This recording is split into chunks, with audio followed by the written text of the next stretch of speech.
ನಮಸ್ತೆ ವೀಕ್ಷಕರೇ, ಸ್ಟಾಕ್ ಕನ್ನಡ ಚಾನಲ್ಗೆ ಸ್ವಾಗತ.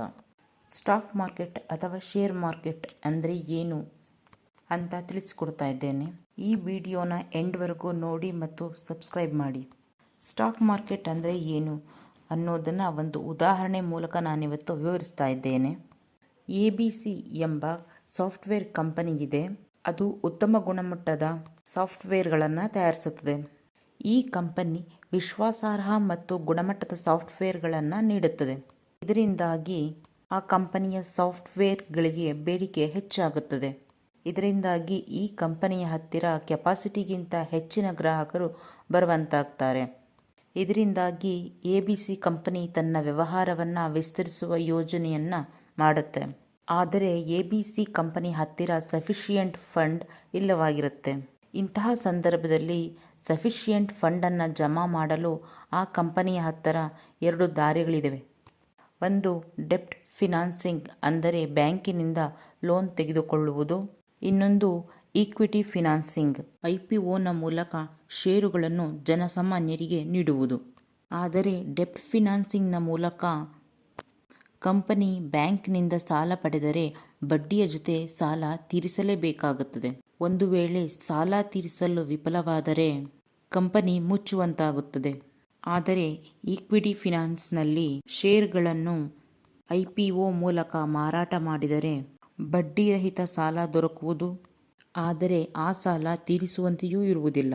ಷೇರುಗಳು ಇನ್ವೆಸ್ಟರ್ಗಳ ಹತ್ತಿರ ಹಂಚಿಕೆಯಾಗುತ್ತವೆ. ಇದನ್ನೆಲ್ಲ ಗಮನದಲ್ಲಿಟ್ಟುಕೊಂಡು ABC ಕಂಪನಿ ತನ್ನ ಷೇರುಗಳನ್ನು IPO ಮೂಲಕ, ಅಂದರೆ ಇನಿಷಿಯಲ್ ಪಬ್ಲಿಕ್ ಆಫರ್ನ ಮೂಲಕ ಪ್ರೈಮರಿ ಮಾರುಕಟ್ಟೆಯಲ್ಲಿ ಜನಸಾಮಾನ್ಯರಿಗೆ ನೀಡುತ್ತದೆ. ಜನಸಾಮಾನ್ಯರು IPOನಿಂದ ಷೇರುಗಳನ್ನು ಖರೀದಿಸುತ್ತಾರೆ ಮತ್ತು ಕಂಪನಿಗೆ ಸಫಿಷಿಯೆಂಟ್ ಫಂಡ್ ದೊರಕುತ್ತದೆ. ಜನಸಾಮಾನ್ಯರು IPOನಿಂದ ಪಡೆದ ಷೇರುಗಳನ್ನು ಸೆಕೆಂಡರಿ ಮಾರ್ಕೆಟ್, ಅಂದರೆ ಸ್ಟಾಕ್ ಮಾರ್ಕೆಟ್ನಲ್ಲಿ ಮಾರಾಟ ಮಾಡುತ್ತಾರೆ. ಸೆಕೆಂಡರಿ ಮಾರ್ಕೆಟ್ನಲ್ಲಿ ಕಂಪನಿಗೂ ಮತ್ತು ಜನಸಾಮಾನ್ಯನಿಗೂ ಯಾವುದೇ ಸಂಬಂಧ ಇರುವುದಿಲ್ಲ. IPOನಲ್ಲಿ ಷೇರುಗಳನ್ನು ಕೊಂಡಂತಹ ವ್ಯಕ್ತಿ ಸೆಕೆಂಡರಿ ಮಾರ್ಕೆಟ್ನಲ್ಲಿ ಇನ್ನೊಬ್ಬ ವ್ಯಕ್ತಿಗೆ ಆ ಷೇರುಗಳನ್ನು ಮಾರಬಹುದಾಗಿದೆ. ಬಂಡವಾಳವನ್ನು ತೆಗೆದುಕೊಂಡ ABC ಕಂಪನಿ ತನ್ನ ಕಂಪನಿಯ ವಿಸ್ತರಣೆಯನ್ನು ಮಾಡತೊಡಗುತ್ತದೆ. ಇತ್ತ ಸೆಕೆಂಡರಿ ಮಾರ್ಕೆಟ್ನಲ್ಲಿ ಷೇರುಗಳು ಒಬ್ಬರಿಂದೊಬ್ಬರಿಗೆ ಮಾರಾಟವಾಗುತ್ತವೆ ಮತ್ತು ಕೊಂಡುಕೊಳ್ಳಲ್ಪಡುತ್ತವೆ. ಷೇರುಗಳನ್ನು ಕೊಂಡುಕೊಳ್ಳುವವರನ್ನು ಬೈಯರ್ಸ್ ಎಂತಲೂ ಮಾರುವವರನ್ನು ಸೆಲ್ಲರ್ಸ್ ಎಂತಲೂ ಕರೆಯಲಾಗುತ್ತದೆ. ಬೈಯರ್ಸ್ಗಳು ಸೆಲ್ಲರ್ಸ್ಗಿಂತ ಹೆಚ್ಚಾದರೆ ಆಗ ಷೇರಿನ ಮೌಲ್ಯ ಹೆಚ್ಚಾಗುತ್ತದೆ. ಹಾಗೆಯೇ ಸೆಲ್ಲರ್ಸ್ಗಳು ಬೈಯರ್ಸ್ಗಿಂತ ಹೆಚ್ಚಾದರೆ ಷೇರಿನ ಮೌಲ್ಯ ಕಡಿಮೆಯಾಗುತ್ತದೆ. ಈ ನಿಯಮ ಸ್ಟಾಕ್ ಮಾರ್ಕೆಟ್ನ ಎಲ್ಲ ಕಂಪನಿಗಳ ಮೇಲೆಯೂ ಇರುತ್ತದೆ. ಸ್ಟಾಕ್ ಮಾರ್ಕೆಟ್ನಲ್ಲಿ ಪ್ರತಿದಿನ ಷೇರು ಖರೀದಿಸುವವರು ಮತ್ತು ಮಾರುವವರು ಇಬ್ಬರೂ ಇರುತ್ತಾರೆ. ಇದರಿಂದ ಷೇರಿನ ಮೌಲ್ಯ ಪ್ರತಿದಿನ ಹೆಚ್ಚು ಕಡಿಮೆ ಆಗುತ್ತಲೇ ಇರುತ್ತದೆ. ಸೆಲ್ಲರ್ಸ್ ಅಗ್ರೆಸಿವ್ ಆದರೆ ಷೇರುಗಳ ಮೌಲ್ಯ ಕಡಿಮೆಯಾಗುತ್ತದೆ. ಬೈಯರ್ಸ್ಗಳು ಅಗ್ರೆಸಿವ್ ಆದರೆ ಷೇರುಗಳ ಮೌಲ್ಯ ಹೆಚ್ಚಾಗುತ್ತದೆ. ಈ ರೀತಿ ಷೇರಿನ ಮೌಲ್ಯ ಹೆಚ್ಚು ಕಡಿಮೆ ಆಗುತ್ತಲೇ ಇರುತ್ತದೆ. ಹೆಚ್ಚು ಕಡಿಮೆ ಆಗುವ ಈ ಪ್ರಕ್ರಿಯೆ ಕಂಪ್ಯೂಟರೈಸ್ಡ್ ಆಗಿರುತ್ತದೆ.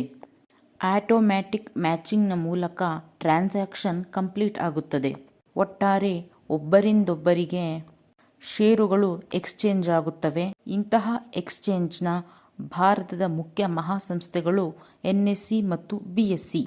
NSE ಎಂದರೆ ನ್ಯಾಷನಲ್ ಸ್ಟಾಕ್ ಎಕ್ಸ್ಚೇಂಜ್, BSE ಎಂದರೆ ಬಾಂಬೆ ಸ್ಟಾಕ್ ಎಕ್ಸ್ಚೇಂಜ್ ಎಂದು.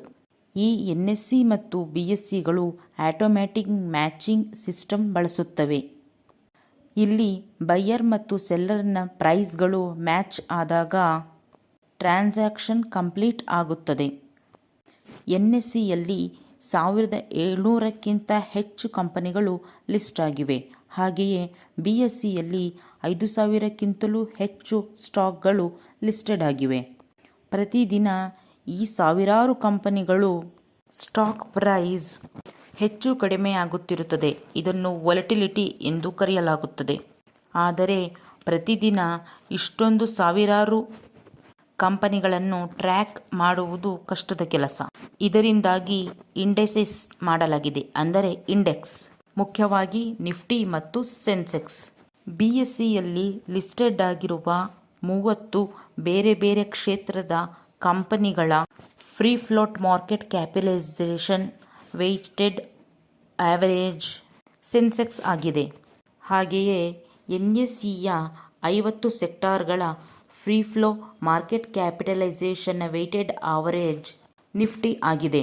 ಮುಂದಿನ ದಿನಗಳಲ್ಲಿ free float market capitalisation weighted average ಅಂದರೆ ಏನು ಎಂದು ತಿಳಿದುಕೊಳ್ಳೋಣ. ಸದ್ಯಕ್ಕೆ ಇಂಡೈಸಸ್ ಅಥವಾ ಇಂಡೆಕ್ಸ್ ಎಂದರೆ ನಿಫ್ಟಿಯಲ್ಲಿ 50 ಮತ್ತು ಸೆನ್ಸೆಕ್ಸ್ನಲ್ಲಿ 30 ಸೆಕ್ಟಾರ್ಗಳ ಒಂದು ಗುಂಪಾಗಿದೆ. ನಿಫ್ಟಿಯ 50 ಷೇರುಗಳ ಮೌಲ್ಯ ಹೆಚ್ಚಾಗಿದ್ದರೆ ಮತ್ತು ಸೆನ್ಸೆಕ್ಸ್ನ 30 ಕಂಪನಿಗಳ ಷೇರುಗಳ ಮೌಲ್ಯ ಹೆಚ್ಚಾಗಿದ್ದರೆ ಮಾರುಕಟ್ಟೆ ಮೇಲಿದೆ ಎಂದು ಬಿಂಬಿಸಲಾಗುತ್ತದೆ. ಹಾಗೆಯೇ ಕಡಿಮೆಯಾಗಿದ್ದರೆ ಮಾರ್ಕೆಟ್ ಡೌನ್ ಬಂದಿದೆ ಎಂದು ಹೇಳಲಾಗುತ್ತದೆ. ನಾವು ಪ್ರತಿನಿತ್ಯ ಟಿವಿ ಅಥವಾ ನ್ಯೂಸ್ ಪೇಪರ್ನಲ್ಲಿ ನೋಡುವ ನಿಫ್ಟಿ ಮತ್ತು ಸೆನ್ಸೆಕ್ಸ್ ಸೂಚ್ಯಂಕಗಳು ಇವೇ ಆಗಿದ್ದು ಸ್ಟಾಕ್ ಮಾರ್ಕೆಟ್ನ ಸ್ಥಿತಿಗತಿಗಳನ್ನು ತಿಳಿಸುತ್ತದೆ. ಇನ್ನೂ ಹೆಚ್ಚಿನ ಮಾಹಿತಿಗಾಗಿ ನಮ್ಮ ಚಾನೆಲ್ ಅನ್ನು ಸಬ್ಸ್ಕ್ರೈಬ್ ಮಾಡಿ, ಶೇರ್ ಮಾಡಿ ಮತ್ತು ಲೈಕ್ ಮಾಡಿ. ಧನ್ಯವಾದಗಳು.